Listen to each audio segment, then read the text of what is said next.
A young Rajah. The moor was hidden in mist when the morning came, and the rain had not stopped pouring down. There could be no going out of doors. Martha was so busy that Mary had no opportunity of talking to her. But in the afternoon she asked her to come and sit with her in the nursery. She came bringing the stockings she was always knitting when she was doing nothing else. "What's the matter with thee?" she asked as soon as they sat down. "It looks as if thou hast done something to say." "I have. I found out what the crying was," said Mary. Martha let her knitting drop on her knee and gazed at her with startled eyes. "Thou hasn't," she exclaimed. "Never." "I heard it in the night," Mary went on, "and I got up and went to see where it came from. It was Colin. I found him." Martha's face became red with fright. "Miss Mary," she said, half crying, thou shouldn't have done it. Thou shouldn't. They'll get me in trouble. I never told thee nothing about him, but they'll get me in trouble. I shall lose my place, and what'll Mother do?" "You won't lose your place," said Mary. "He was glad I came. We talked and talked, and he said he was glad I came." "Was he?" cried Martha. "Art thou sure that doesn't know what it'll like when anything vexes him? He's big lad to cry like a baby, but when he's in passion he'll fair scream just to frighten us. He knows us daren't call our souls our own."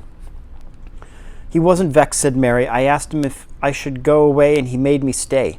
He asked me questions, and I sat on a big footstool and talked to him about India and about the robin and gardens. He wouldn't let me go. He let me see his mother's picture. Before I left him, I sang him to sleep." Martha fairly gasped with amazement. "I can scarcely believe thee," she protested. "It's as if he'd walked straight into a lion's den. If he'd been like he was most times, he'd have throwed himself into one of his tantrums and roused the house. He won't let strangers look at him." "He let me look at him. I looked at him all the time, and he looked at me. We stared," Mary said. "I don't know what to do," cried agitated Martha. "If Mrs. Medlock finds out, she'll think I broke orders and told thee, and I shall be packed back to Mother." "He's not going to tell Mrs. Medlock anything about it yet.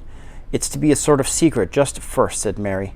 "And he says everybody is obliged to do as he pleases." "Aye, that's true enough, the bad lad," sighed Martha, wiping her forehead with her apron. "He says Mrs. Medlock must, and he wants me to come and talk to him every day, and you're to tell me when He says Mrs. Medlock must, and he wants me to come and talk to him every day, and you're to tell me when he wants me."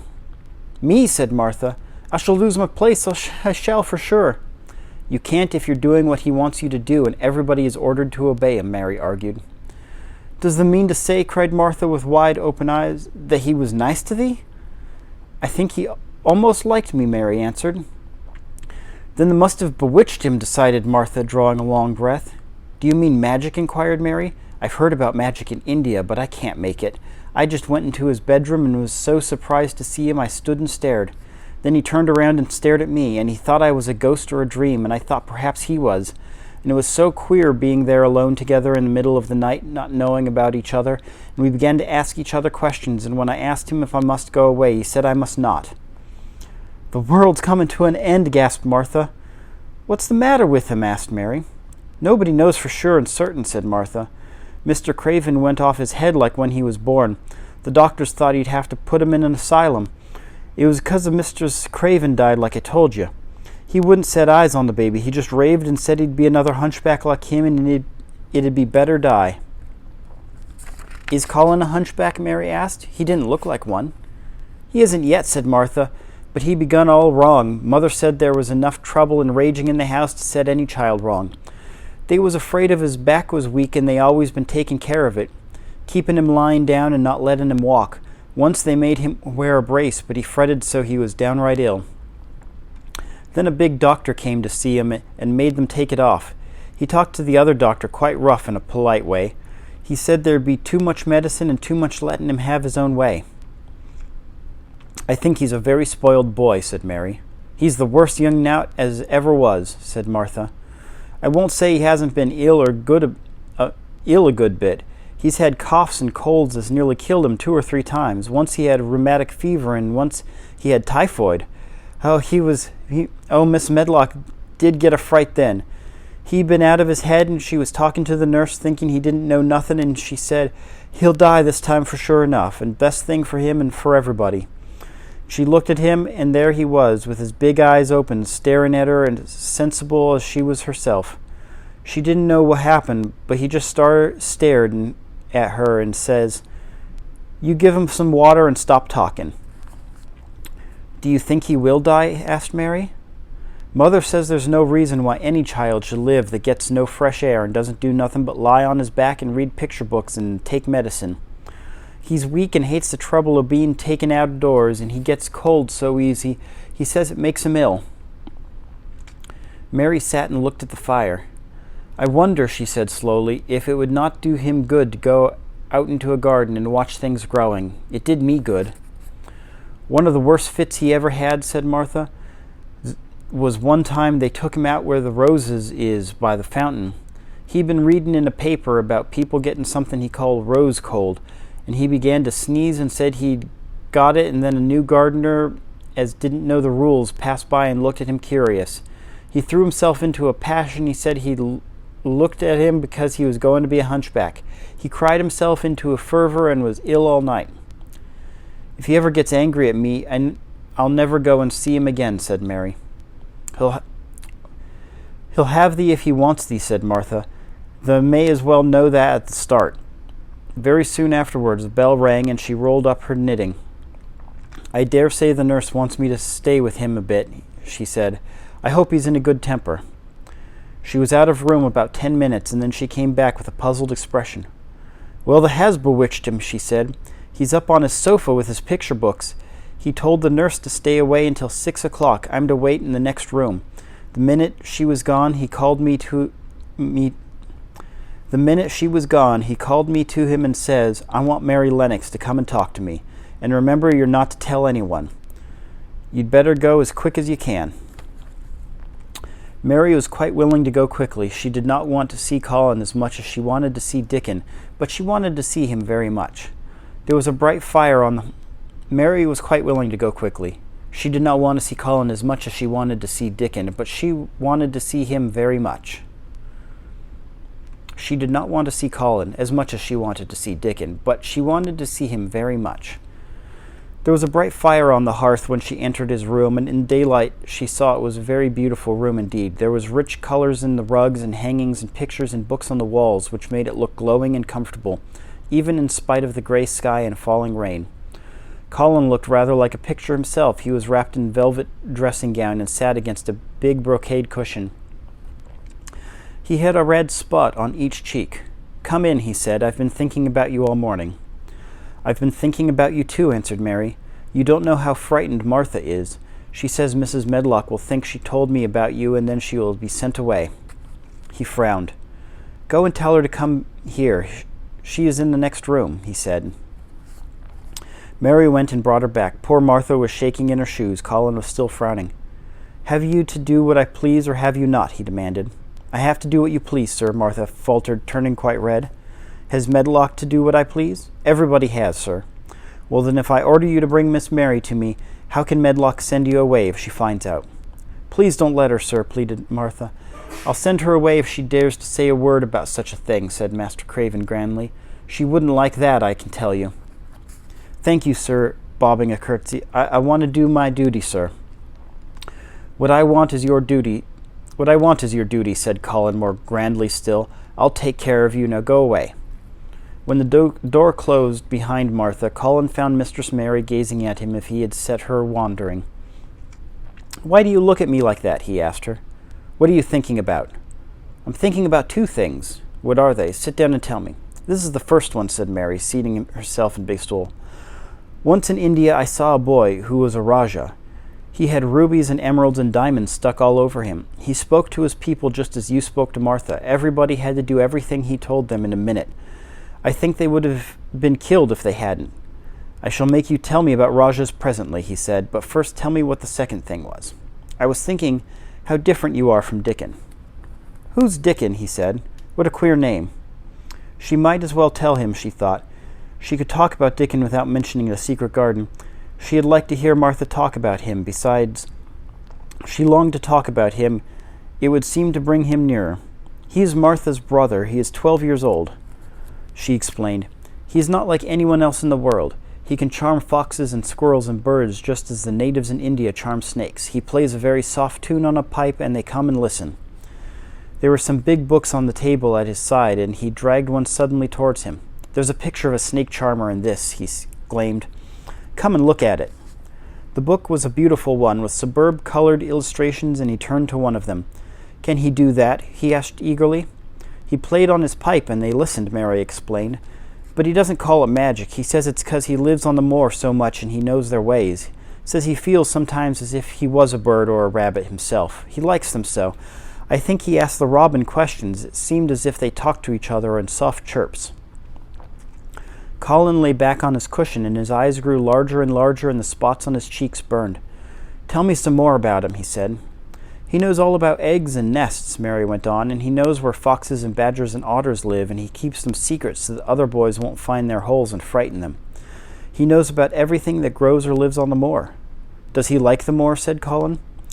How can he when he's such a great bare, dreary... Does he like the moor? Said Colin. How can he when it's such a great, bare, dreary place? Oh, it's the most beautiful place, protested Mary. Thousands of lovely things grow on it. And there are thousands of little creatures all busy building nests and making holes and burrows and chirping or singing or squeaking into each other. They're so busy and having such fun under the earth or in the trees or in heather. It's their world. How do you know all that? Said Colin, turning on his elbow to look at her. I've never been there once, really, said Mary, suddenly remembering. I only drove over it in the dark. I thought it was hideous. Martha told me about it first, and then Dickon. When Dickon talks about it, you feel as if you saw things and heard them if you're standing in the heather with the sun shining on the gorse, smelling like honey of all the full bees and butterflies. You never see anything if you're ill, said Colin restlessly. He looked like a person listening to a new sound in the distance and wondering what it was. You can't if you stay in a room, said Mary. You couldn't go on the moor, he said in a resentful tone. You can't if you stay in a room, said Mary. I couldn't go on the moor, he said in a resentful tone. Mary was silent for a minute, and then she said something bold. You might, sometime. He moved as if he were startled. Go on the moor? How could I? I'm going to die. How do you know? Said Mary unsympathetically. She didn't like the way he had talked about dying. She did not feel very sympathetic. She felt rather as if he almost boasted about it. Oh, I've heard it ever since I remember, he answered crossly. They're always whispering about it and thinking I don't notice. They wish I would, too. Mistress Mary felt quite contrary. She pinched her lips together. If they wished I would, she said, I wouldn't. Who wishes you would? The servants, and of course Dr. Craven, because he would get Mistlethwaite and be rich instead of poor. He daren't say so, but he always looked cheerful when I'm worse. When I had typhoid fever, his face got quite fat, and I think my father wishes it too. I don't believe he does, said Mary quite obstinately. That made Cullen turn and look at her again. Don't you? He said. Then he lay back on his cushions and was still, as if he were thinking, and there was a quite long silence. Perhaps they were both of them thinking strange things children do not usually think of. I like the Grand Doctor from London because he made them take the iron thing off, said Mary at last. Did he say you were going to die? No. What did he say? He didn't whisper, Colin answered. Perhaps he knew I hated whispering. I heard him say one thing quite aloud. He said, the lad might live if he would make up his mind to it. Put him in his humor. It sounded as if he was in a temper. I'll tell you who would put you in the humor, perhaps, said Mary, reflecting.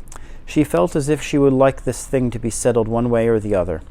I believe Dickon would. He's always talking about live things. He never talks about dead things or things that are ill. He's always looking up in the sky to watch birds flying or looking down the earth to see something growing. He has such round blue eyes, and they are so wide open with looking about, and he laughs such a big laugh with his wide mouth, and his cheeks are as red as cherries. She pulled her stool nearer to the sofa, and her expression quite changed at the remembrance of the wide curving mouth and wide open eyes. See here, she said, don't let us talk about dying. I don't like it. Let's talk about living. Let's talk about Dickon, and then we'll look at your pictures. It was the best thing she could have said. To talk about Dickon meant to talk about the moor and about the cottage and the 14 people who lived in in it on 16 shillings a week, and the children who got fat on the moor grass like the wild ponies, and about Dickon's mother, and the skipping rope, and the moor with the sun on it, and about pale green points sticking up out of the black sod, and it was all so alive that Mary talked more than she had ever talked before, and Colin both talked and listened as he had never done either. And they both began to laugh over nothing, as children will when they are happy together, and they laughed so that in the end they were making as much noise as if they had been two ordinarily healthy, natural 10-year-old creatures, instead of a hard little unloving girl and a sick boy who believes that he was going to die. They enjoyed themselves so much that they forgot the pictures and they forgot about the time. They had been laughing quite loudly over Ben Weatherstaff and his robin, and Colin was actually sitting up as if he had forgotten about his weak back, when he suddenly remembered something. "Do you know there was one thing we have never once thought of," he said. "We are cousins." It seemed so queer that they had talked so much and never remembered the simple thing that they laughed more than ever because they had got into the humor to laugh at anything, and in the midst of the fun the door opened and in walked Dr. Craven and Mrs. Medlock. Dr. Craven started in actual alarm, and Mrs. Medlock almost fell back because he'd accidentally bumped against her. "Good Lord!" exclaimed poor Mrs. Medlock, with her eyes almost starting out of her head. "Good Lord! What is this, Dr. Craven?" coming forward. "What does it mean?" Then Mary was reminded of the boy Rajah again. Colin answered as if neither the doctor's alarm nor Mrs. Medlock's terror were the slightest consequence. He was as little disturbed or frightened as if an elderly cat and dog had walked into the room. "This is my cousin, Mary Lennox," he said. "I asked her to come and talk to me. I like her. She must come and talk to me whenever I send for her."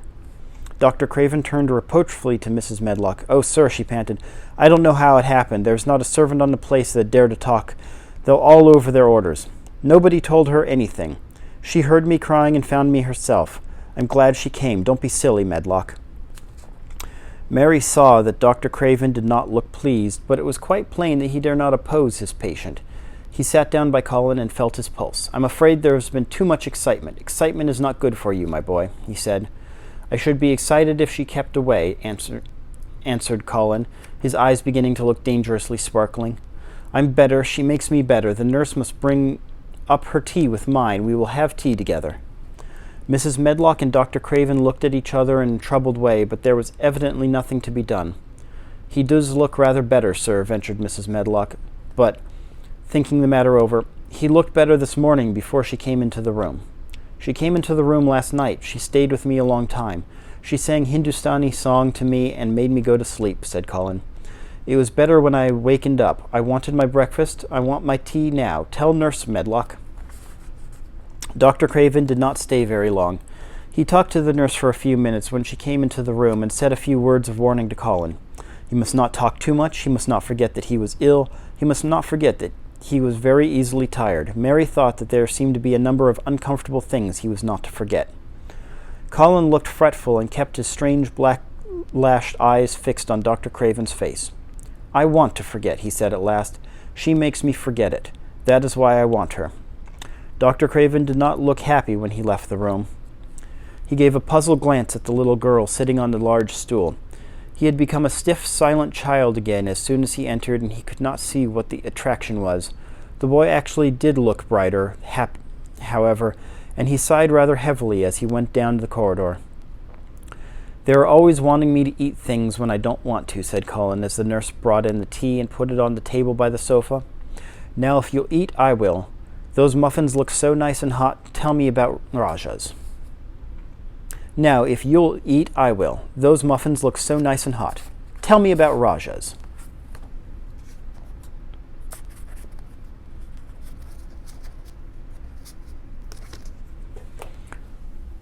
Boom.